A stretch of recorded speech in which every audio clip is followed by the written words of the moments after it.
There's one winning strategy that is the one reason why self-published authors average, I'm talking about people like me, homeschool mom, average people that become self-published authors on Amazon KDP, they're consistently winning every month on this platform selling books. And there's this one strategy that I'm like, I'm seeing it everywhere. I'm like, why are not enough people talking about this to help the average person?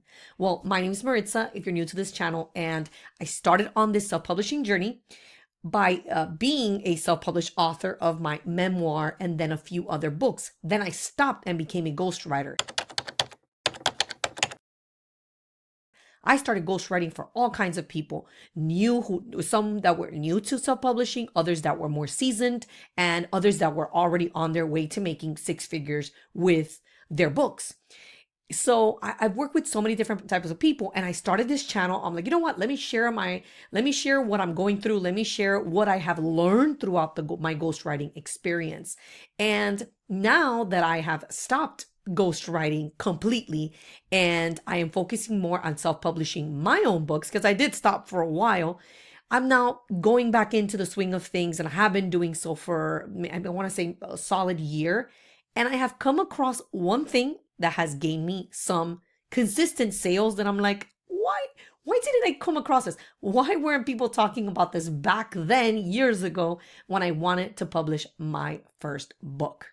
Well, I'm going to go ahead and share that with you so that you can stop going into this whole self-publishing journey blind and you're wondering, I have to pump all the, money on ads. And guys, ads are amazing when you know what you're doing. And I remember I used to think that, okay, I'm going to go ahead and pump $100 on this one campaign and I'm going to make my money back. That's not how it worked out. I lost a lot of money.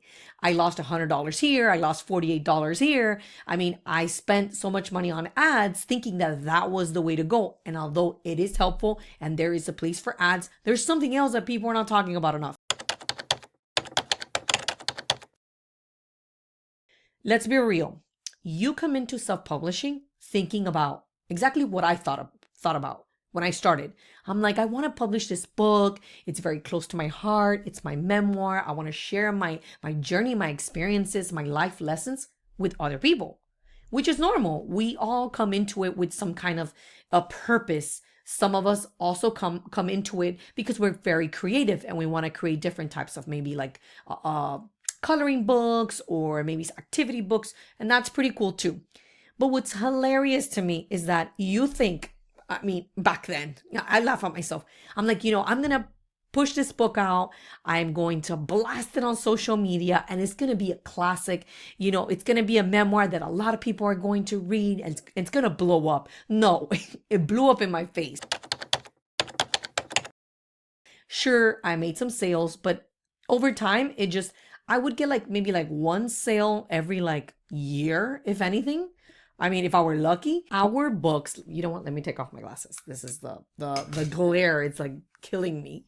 Well, our books fall into the grave of books because hello, nobody's searching for our memoir. No one is searching for, someone's struggle of XYZ. So we go into this self-publishing journey with a single book mindset. You want to release this one hit. And it's actually the opposite.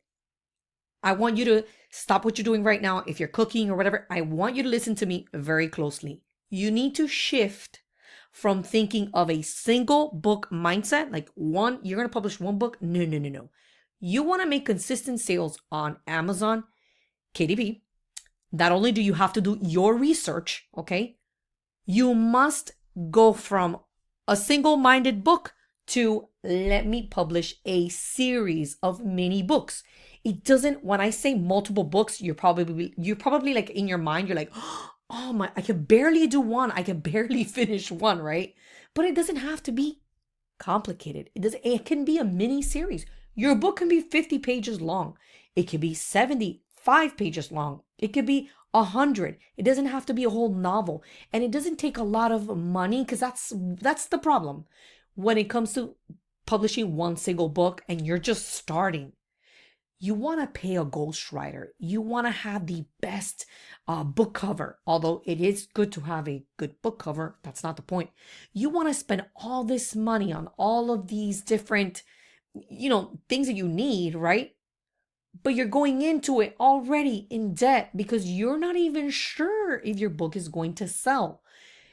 Even if you do pay ads, even if you do go on TikTok every day and talk about your book, sales are not guaranteed at all. But you're going to position yourself in a better way if you go into this with a mini series mindset. Let me go ahead and show you some things. I'm going to go ahead and jump on Amazon. I'm going to share my screen so that I can show you exactly what I mean. Wait, before we head on over to Amazon, I want to show you some results that I think is very important for you to see. I'm going to go ahead and pull up the screenshot so that you can see this. And the reason why I want to share this is because this is at the beginning of March and I took the screenshot. I'm like, man, I should do a video on this because I think this is very important. It hadn't hit Friday and I already had some results when it comes to my books, the books that I've sold. So here we go. So as you can see here, these are the top earning books, but it's not showing another 3 books that are actually selling. And here it says $38.91, $12.26, and $4.12. All these 3 books have one thing in common. The one thing that they have in common is that they're all part of a mini series of books.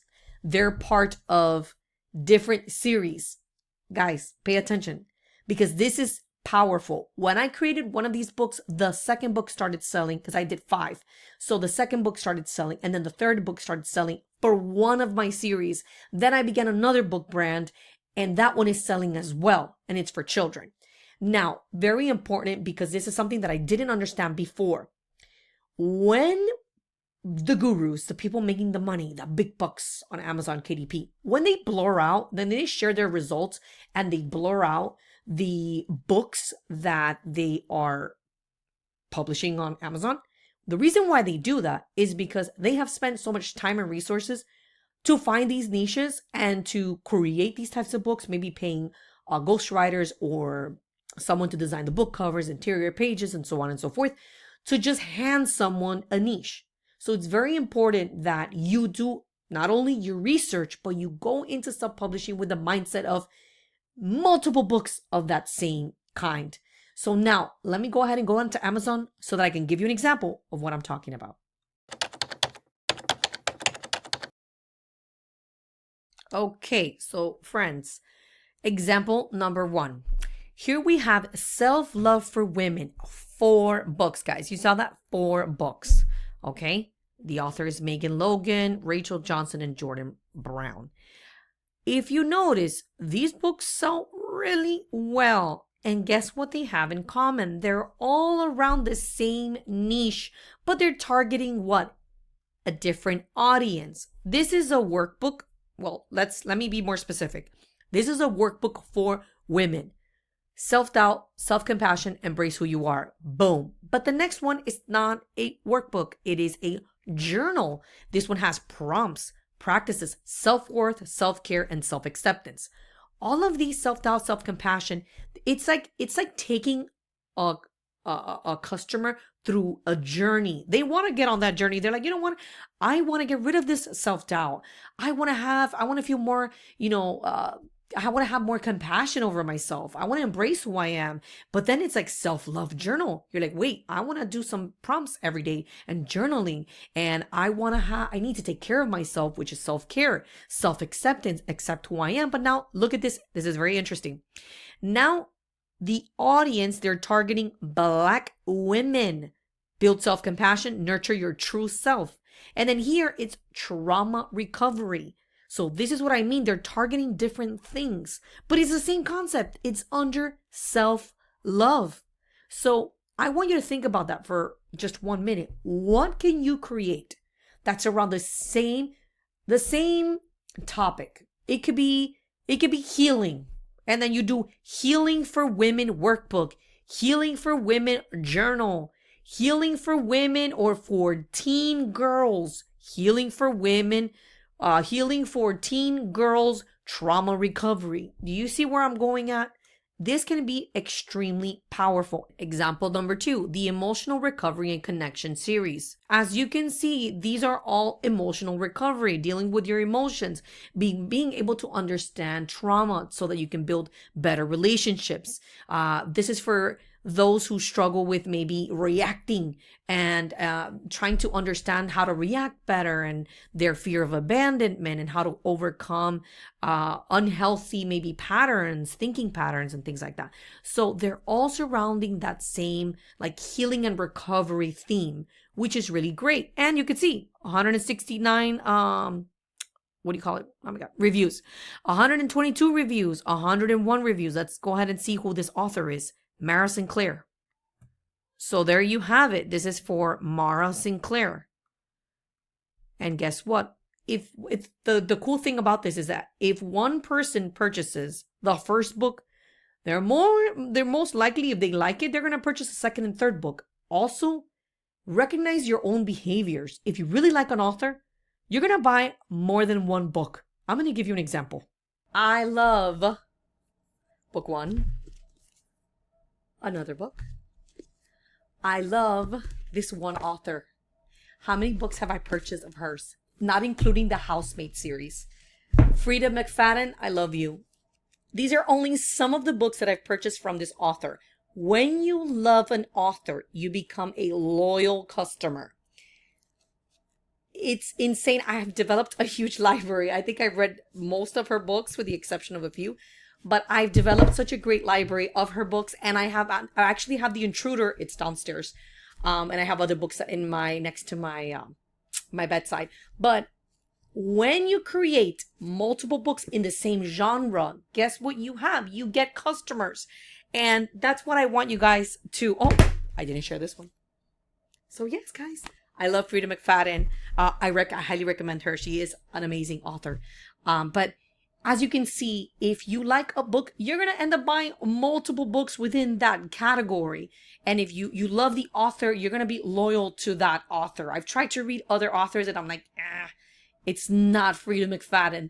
So it's crazy how we become so loyal and we don't realize that, especially because we need to remove our customer chip and be like, okay, now I need to think as a self-published author.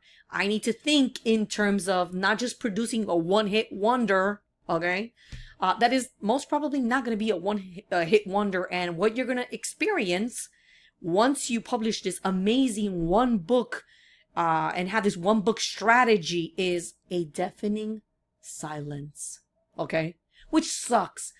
So I hope this video was helpful. Go ahead and start working on your mini series. It doesn't have to be long. It doesn't have to be crazy 300 pages. Just go ahead and start thinking about the concept that you want to create around a specific niche and just go for it. I hope this was helpful. I'll see you on the next video.